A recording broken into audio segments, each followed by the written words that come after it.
আসসালামু আলাইকুম। আমি একটি গজল বলবো।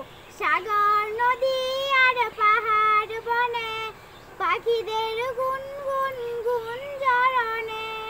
সাগর নদী আর পাহাড় বনে পাখিদের গুনগুন গুঞ্জরণে। সাগর নদী আর পাহাড় বনে পাখিদের গুনগুন গুঞ্জরণে। বেশে আছে ওই সমুদ্রের গান, বেশে আছে ওই সমুদ্রের গান।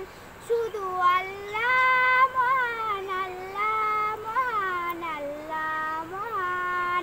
সাগর নদী আর পাহাড় বনে পাখিদের গুনগুন গুঞ্জরণে। সাগর নদী আর পাহাড় বনে পাখিদের গুনগুন গুঞ্জরণে। আসসালামু আলাইকুম। আমার গল্প যদি ভালো লাগে একটা লাইক, কমেন্ট, শেয়ার এবং সাবস্ক্রাইব করবেন। আশা করি ভালো লাগে।